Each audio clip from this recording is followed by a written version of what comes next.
Now it's very interesting because this thing of in what do I resemble Donald Trump, or what do I have in common with Donald Trump? There are more things, and I've kept like thinking about this these days, since yesterday, since I recorded the other video, the previous video. Thing is that I've realized that I have this thing of the self-celebration. Self-celebration, especially on Facebook, because Facebook has always been the place where I've been like announcing my workshops and getting actually workshop participants. So Facebook has been really crucial for my workshops. For my workshops for the public, yeah. Of course, not those for institutions, but I would on Facebook I've been mostly showing my success and less my vulnerability. And my excuse was like, okay, this is marketing, and I need to. And I was afraid. I was afraid to show my vulnerabilities, thinking that then people wouldn't enroll in my workshops. But of course, now with this video channel, the aim is to do some shadow work, like a lot of shadow work, and show my vulnerability, my shadow, my shit, whatever you might call it. So, yeah.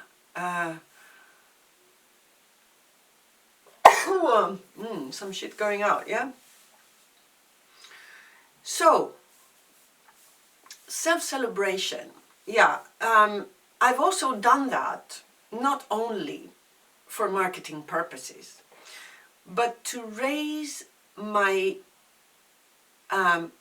self-esteem in my relationship to others. Because for my whole life I've been like believing that the world was hostile to me because I didn't have enough success or enough recognition. And it's never enough, of course. Although right now I'm quite content with what I have, actually. Yeah. Anyway, it was like, yeah, I mean, like Facebook to me was my exposure to the world. Of course, to a small part of the world, yeah. But it was like my showing, like my exposure to the world, and therefore I was like, yeah, being more afraid to show my vulnerabilities on Facebook than here on my YouTube channel or on Instagram. It's weird, but I have this feeling. I don't know why. Perhaps because I have Facebook friends who are friends for other reasons, and perhaps they know me in person for other reasons, and they don't really like my work, or they're not really interested in my work, yeah? And my public profile, my personal profile is totally dedicated to my work, actually, on Facebook. Anyway, thing is that this self-celebration was a way to boost my self-esteem, my own self-esteem, although my inner image of myself has been quite good. The problem was always like, how do I manage to get a good public image in the world? Like, this has been my struggle my whole life. But anyhow, this self-celebration can provoke envy. It does, because I feel envious whenever I see other people's success, a success that I would like, and whenever that person is not somebody I love. Because of course, if this person is somebody I like or love, and I'm sort of close in some way, I'll be happy for that person. But a little bit of envy will always be there. So the thing is that, yeah, so for sure, what I do has provoked envy, and I've been told that this has provoked envy, and this is makes me think as well, that this self-celebration could be a bit more balanced with more difficult stuff. And I really need to put Facebook balanced in terms of what my successes and my vulnerabilities. And that's why I have sometimes tried to I have published some of these videos from the YouTube link to Facebook, but I have somehow stopped doing that, and I thought that it was because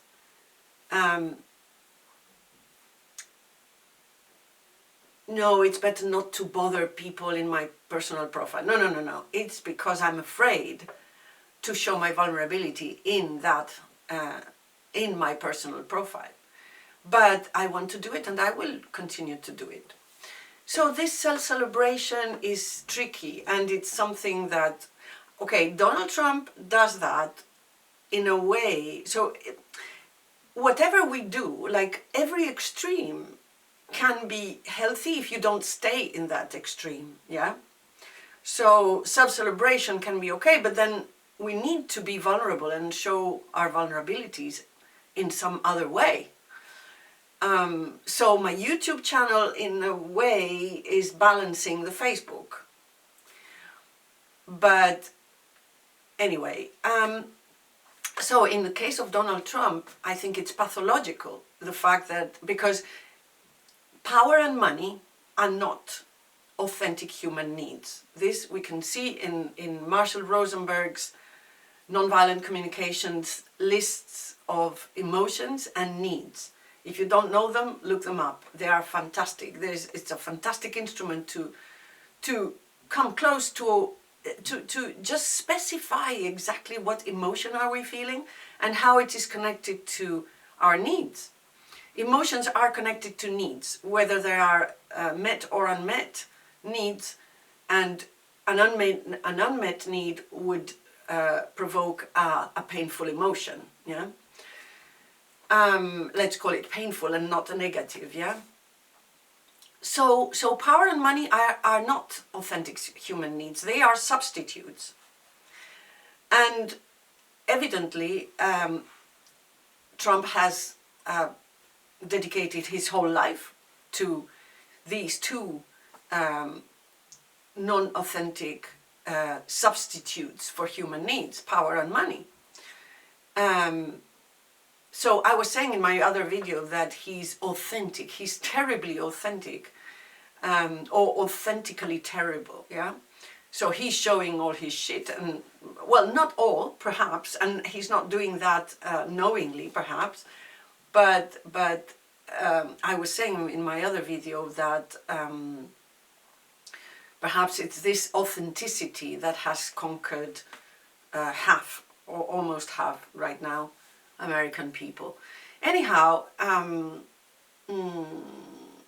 yeah, so that's one of the things that this self-celebration, and he's saying that he had won the elections when he hadn't, is something that, and he's pathetic right now. He's like, it's like a slow failure that everybody in the world is watching, this slow torture of a failure, yeah?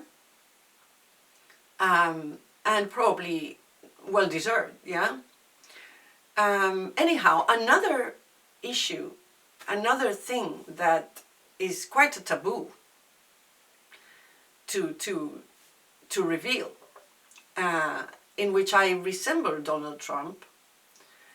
Well, Donald Trump is a liar, is a complete liar, and he's saying loads of lies. But, okay, I was a liar. I was quite a liar when I was a kid, because I felt invisible, and I felt very sort of less than my sisters, and lying was a way to defend myself. Lying could be like to defend myself or to boost my self-esteem or to like say something, like invent a success, for example. Of course, psychotherapy and years and years and years of therapy have, in a way, first of all, awakened my desire of truth and of understanding what I was feeling, and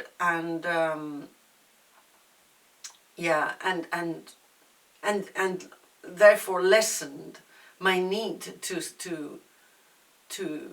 tell lies, and therefore this has lowered dramatically my lying. But I'm going to tell you one lie that I've told, and it's quite interesting talking about lies about this project that I'm doing, because actually yesterday a friend of mine, actually a curator, told me, well, but in these videos, since you're talking in several languages, they're not totally spontaneous. And I say, well, of course, because first of all, the first video is in Italian because I think in Italian, and then I have to repeat the other languages, more or less repeat whatever I was saying, but there is some truth in it, because there is some truth. There is a lot of truth in it, because actually, I don't like how this video is coming. Probably I recorded the Italian and Spanish first, and then I had my meal, and after the meal my energy goes down. But I will publish this video anyway, because I have to be transparent, and that is very important, especially talking about lies. Anyway, it's very interesting to talk about lies when in this channel with these videos, because to this friend curator I was telling her, well, first of all, I want to talk to different people who speak different languages, and therefore I switch to another language and I will talk in that language, because I want them to know certain things, So there is an authenticity in the fact that I switch to another language, and because I want to talk to those people, But of course, talking about authenticity and about spontaneity, I mean, I am here alone in my bedroom, in my studio bedroom, and I'm talking alone to a camera, and I'm trying to be transparent and truthful as much as possible. But of course there is some, performativity in this. I'm representing something because I'm in front of a camera in a studio, Anyway, of course, this is a taboo, because saying that you have lied is something that people who lie would never do that, because otherwise then people will not believe you, because then you are afraid that people are not going to believe you. But since my aim is to break all taboos, and especially this thing of lying and of what is true and what is not true is very interesting in art and in what I do, although I can say that 99% or 99.8% of what I say is totally true. So anyway, I'm trying to defend myself right now. I'm going to tell you one lie that I've said lately, and I'm going to explain why I said it. So I was interviewed like last week on Facebook. I was saying about Facebook. So yes, on Facebook I was interviewed, and perhaps that's why, because it was Facebook, that I said this lie. Anyway, I had made, so the interviewer had seen a video of mine that is published on YouTube and on Instagram, in which I'm saying that I have placed my studio in my bedroom, because I have rented the 2 other rooms, yeah. I have a quite big house, and since my daughter is not living anymore with me, I have 2 big rooms, and therefore I was like, okay, I will rent these rooms because so in the last 10, 20 years, I've had a lot of money problems, a lot, and I've always was like financially like this, yeah. Now it's better, incredibly enough, with the pandemic, because of the more workshops and so on, things are going well. But I've suffered so much from the lack of money that I am really like, I don't want to spend so much, you know. So if I have a big house, I will rent the rooms so that I don't need to, you know, so that I can save some money. I've never been able to save, yeah. Anyway, so I was saying this I was saying that I had to, because I rented the 2nd room at a certain point where my studio was placed, I had to dismantle my studio, and because I would really want to continue my videos, I decided that I would set it up on my bedroom. And at the beginning I was like, okay, I set it up on my bedroom, it's okay, that will work, it must work. And then I discovered that sleeping in my studio is just fantastic.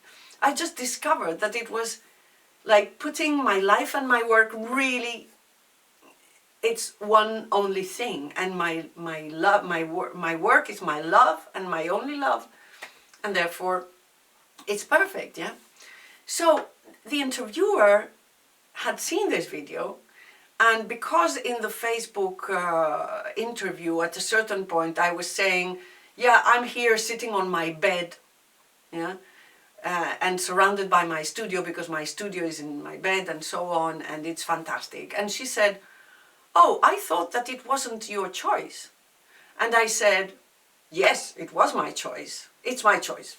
And I just shut down the matter completely so that she wouldn't ask anything else. And that was a lie. I mean, I could have said, initially it wasn't a choice, but then I discovered that it's fantastic. I could have said that, because the point was that I didn't want to, on Facebook, precisely on Facebook, I didn't want to start talking about my old money problems, and I was like shy. I was like ashamed to say that I rent rooms in my house, so that I am sort of poor, yeah. And in fact, this has been a blessing. It's a blessing, because it's a way for me to heal my position, my psychological position with Facebook, yeah? And it's a way, because on Facebook, actually, I started publishing some of my videos, but I was shy, and I'm publishing them, all of them, on Instagram, but on Facebook, it's like, I have some friends who know me, but who are not interested in my work, and who perhaps won't understand it, and I'm a bit shy, and like worried that these people, you know, might have bad thoughts about me, you know. Anyway, the issue is that this is a blessing, because I really want to solve this position, psychological position of mine, or self-image on Facebook, yeah. And this is an opportunity to do that, so that's why I'm recording these videos. But anyhow, I wanted to ask people who are following me, and so please let me know, do you tell any lies? When do you lie? And why do you lie? Have you ever thought about it? Yeah? Let's break all taboos, you know. First of all, this one, you know. Because the whole aim is this shadow work, and the shadow work is this, and how do I resemble Donald Trump, yeah? And how do you resemble Donald Trump?